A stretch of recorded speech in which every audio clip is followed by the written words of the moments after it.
بسم اللہ الرحمن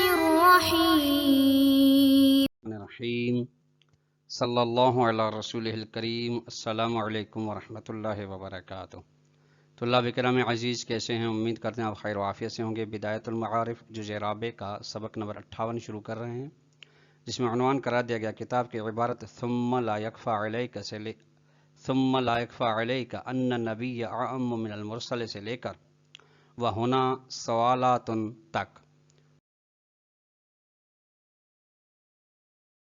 آج کے درس میں جو نکات بیان ہوں گے وہ یہ ہیں: نمبر 1، نبی اور رسول کے درمیان نسبت کی وضاحت کی جائے گی، یعنی نسب اربع منطقی میں سے نبی اور رسول کے درمیان میں کون سی نسبت، یعنی مفہوم کے لحاظ سے کون سی نسبت پائی جاتی ہے اور مصداق کے لحاظ سے کون سی نسبت پائی جاتی ہے، اس کی وضاحت کی جائے گی۔ آئیے نمبر 2 نقطہ ملاحظہ فرمائیں۔ نبی اکرم صلی اللہ علیہ وسلم کے بعد دین کا محافظ ہونا ضروری ہے، یعنی ایسا نہیں ہے کہ جو نبی ہے وہی محافظ ہو، یا نبی بھی ہو، محافظ بھی ہو، پھر امام بھی ہو، یعنی دو محافظ اکٹھے ہو سکیں، یہ ممکن نہیں ہے، لغو کام ہے۔ آئیے عبارت کو ملاحظہ فرمائیں۔ شارح محترم فرماتے ہیں ثم لا یکفی علیک، اس کے بعد یعنی جب خاتم النبیین کی وضاحت ہو گئی تو اس کے بعد آپ کے لیے مکفی نہ رہے کہ ان النبی عام من المرسل، کہ نبی رسول سے عام ہے، جس طریقے سے گزشتہ مباحث سے باب نبوت میں بھی یہ بیان ہو چکا ہے کہ ہر رسول نبی ہے، لیکن ایسا نہیں کہ جو بھی نبی ہو وہ رسول ہو۔ اسی وجہ سے طلاب کرام میں کہا گیا ہے کہ انبیاء کی تعداد 1,24,000 ہے، اور ان میں سے پھر 313 یا کم و بیش رسول ہیں۔ ولو بحسب المورد، اگرچہ مصداق کے لحاظ سے ہو، پھر بھی نبی عام ہے رسول سے۔ لما ذهب الیہ بعض المحققین، چونکہ اس بات کی وجہ سے جس کی جانب گئے ہیں بعض محققین نے، علماء امامیہ، کہ من انہما من حیث المفہوم متباینان، کہ نبی اور رسول مفہوم کے لحاظ سے تباین رکھتے ہیں۔ غور فرمائیے گا طلاب کرام عزیز، یعنی ایک مرحلہ ہے آپ نبی کے مفہوم کو دیکھ رہے ہیں، خبر لانے والا، رسول دوسرے اور رسول کے مفہوم کو دیکھ رہے ہیں قطع نظر مصداق سے۔ رسول یعنی بھیجا گیا، ٹھیک، تو بھیجا گیا اور خبر لینے والا، یہ بالکل آپس میں تباین رکھتے ہیں یہ مفہوم کے لحاظ سے۔ وہاں جو اوپر یہ جو آپ نے دیکھا، یہ مصداق کی جانب ناظر تھی، کتباین مفہوم العالم و مفہوم العادل۔ جس طرح سے مفہوم عالم اور مفہوم عادل میں تباین ہوتا ہے مفہوم کے اندر، غور فرمائیں، اگرچہ عالم اور عادل کے مفہوم کے اندر مصداق کے اندر تباین نہیں ہے، اونخذ من وجہ کی نسبت بن جاتی ہے کہ بعض ہیں عالم ہیں عادل نہیں، بعض عادل ہیں فرض کے حاتم طائی کی طرح لیکن عالم نہیں، اور بعض اجتماع والا جو پہلو ہے، بعض علماء ہیں وہی عدول بھی ہیں۔ ولیکنہما بملاحظۃ الروایات والادلۃ الشرعیۃ اعم واخص موردا، لیکن یہ دونوں نبی اور رسول روایات کو مد نظر رکھتے ہوئے اور ادلہ شرعیہ کو مد نظر رکھتے ہوئے دیکھا جائے تو یہ دونوں عام خاص کی نسبت رکھتے ہیں مصداق کے لحاذ سے، یعنی مصداق میں ایک عام ہے دوسرا خاص ہے، نبی عام ہے مصداق میں اور رسول خاص ہے۔ اذ المستفاد من الروایات ان کل رسول من افراد الانبیاء، کہ چونکہ جو چیز سمجھی گئی روایت میں سے وہ یہ ہے کہ ہر رسول انبیاء کے مصادیق میں سے ایک مصداق ہوتا ہے، یعنی ہر رسول پہلے نبی ہوتا ہے بعد میں رسول بنتا ہے، یا مقام نبوت بھی اس کے پاس ہوتا ہے، مقام رسالت بھی ہوتا ہے۔ ایسا نہیں ہے کہ نبی کے پاس نبی ہو اور اس کے بعد مقام رسالت بھی ہو، ہے سو چونکہ عرف الرسول بما اوحی الیہ من اللہ تعالی مع الوظائف المقررۃ، چونکہ رسول کو کی جو پہچان کی گئی ہے وہ اس طریقے سے کی گئی ہے کہ وہ شخص جس کی جانب وحی کی جائے، خداوند متعال کی جانب سے وحی بھی کی جائے، اور وہ ذمہ داریاں جو خداوند متعال کی جانب سے مقرر شدہ ہیں وہ بھی اس کے اوپر ہوں، یہ رسول ہے۔ یعنی رسول وہ جس پہ وحی بھی ہو اور اس کے اوپر خداوند متعال کی جانب سے کچھ ذمہ داریاں بھی عائد ہوتی ہوں جبکہ نبی ایسے نہیں ہے. فکما ان مفہوم العالم والعادل متباین، جس طرح کہ مفہوم عالم اور عادل کو دیکھا جائے، من ثبت له العلم من ثبت له العدل، تو یہ تباین رکھتے ہیں. ومع ذلك يكون نسبت بینہما عموما من وجہ بحسب المورد. اور اس کے ساتھ ساتھ دونوں کے درمیان میں عالم و عادل آپ فرض کر لیں تو ان کے درمیان میں جو مصداقی نسبت ہے وہ منقسم من وجہ کی ہے، جس طرح کہ اوپر بیان ہو گیا. کذالک فی المقام، اسی طریقے سے یہ اس مقام نبوت اور رسالت میں ہے کہ جو چیز نبوت سے سمجھی جا رہی ہے مفہوم نبوت سے وہ علیحدہ ہے مفہوم رسالت سے. ومع ذلك، اس کے ہوتے یقون نسبت بینہم عموم و خصوص مطلق بحسب المورد، ان کے درمیان میں عام خاص مطلق کی نسبت ہے مصداق کے لحاظ سے. مطلق نبی ہے اور اخص جو ہے وہ رسول ہے، یعنی ایک مادہ اجتماع ایک مادہ افتراق. از المستفاد من الاخبار، چونکہ روایت سے جو سمجھی گئی وہ یہ کہ ان کل الرسول من افراد الانبیاء، ہر رسول مصادیق انبیاء میں سے ایک مصداق ہے، یعنی پہلے نبی ہے، اس کے بعد عہدہ ہے رسالت کا ہے. ومما ذکر یظہر الجواب عن وجہ تقدیم الرسول علی النبی فی الآیۃ الکریمۃ، اور ان چیزوں سے جو یہ وضاحتوں سے جو ذکر کی گئیں ان لوگوں کے بارے میں جواب ظاہر ہو جاتا ہے جو کہتے ہیں کہ رسول اخص ہے، رسول عام ہے اور نبی خاص ہے. وہ کہتے ہیں دلیل کیا دیتے ہیں، وہ کہتے ہیں کہ رسول مقدم ہے اس نبی پر اس آیت میں، کان رسول النبی، سورہ مریم کی آیت میں 51. وہ کہتے ہیں چونکہ مقدم کیا گیا ہے کہ مطلب یہ چونکہ ہمیشہ عام پہلے آتا ہے بعد میں خاص آتا ہے، تو ان کی دلیل یہ ہے کہ چونکہ نبی بعد میں آیا ہے اس سے معلوم ہو رہا ہے کہ وہ خاص ہے. ما ان مقتضى العلوم الادبیت، ادھر ہے کہ علوم ادبی یعنی صرف و نحو بلاغت و فصاحت کا تقاضا یہ ہے کہ وہ تقدیم العام علی الاخص ہے، کہ عام مقدم ہو اخص پر. لما عرفت، چونکہ آپ جان کر آئے ہیں کہ من ان بین المفہومین مغایرۃ و مباینۃ، رسول و نبی کے مفہوم بما ہو مفہوم کے لحاظ سے تغایر پایا جاتا ہے، تباین پایا جاتا ہے. جب تباین پایا جاتا ہے تو فلا یتقدم العام اخص علی العام میں. تو جو بعض لوگوں نے خیال کیا کہ بس یہاں پہ اخص مقدم عام پر، یہ سوال ہی یہ بات ہی بیجا ہے، بلکہ نہیں ایک لفظ پہلے آیا دوسرا بعد میں آیا، جیسے کہ تباین الفاظ میں ایسے ہوتا ہے.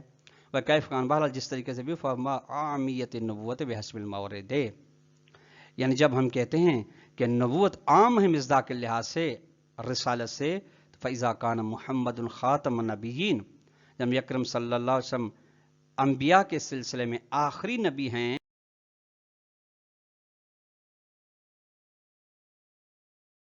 خاتم المرسلین، تو اسی بنا پہ وہ خاتم المرسلین بھی ہیں.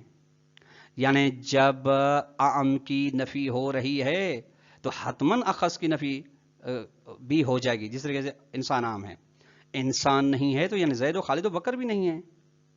اس طریقے سے نبی جب عام ہے، خاتم النبیین ہیں، جب عام کے بارے میں اختتام پذیر ہو رہے ہیں، تکمیل ہو رہی ہے، تو خاص کی بھی ہو رہی ہے. فلا رسول بعد وائز، نتیجے میں خاص بھی نہیں ہے، اس کے بعد رسول بھی کوئی نہیں آئے گا. ومن جملۃ الآیات هو قولہ تعالی، اور نبی اکرم صلی اللہ علیہ وسلم کے بارے میں اور ان آیات میں سے جو دلیل ہیں اس بات پر، یہ خداوند متعال کا ارشاد ہے، والذی ارسل رسولہ بالہدی ودین الحق، خدا وہ ہے جس نے اپنے رسول کو ہدایت کے ذریعے اور دین حق کے ساتھ بھیجا، لیظہر علی الدین کلہ ولو کرہ المشرکون، تاکہ وہ غلبہ دے اس دین حق کو تمام ادیان پر، اگرچہ یہ بات مشرکین کو ناپسند ہو. سورہ توبہ کی آیت نمبر 33. سواء کان والغلبۃ فی الحجۃ، چاہے مراد ظہور سے یعنی لیظہروا سے دلیل و حجت میں غلبہ ہو، یا اول غلبۃ الخارجیت، یا جنگ و ستیز و اختلاف میں غلبہ ہو. فإن مفاد الآیت ان الاسلام و دین الحق یغلب علی الدین کلہ،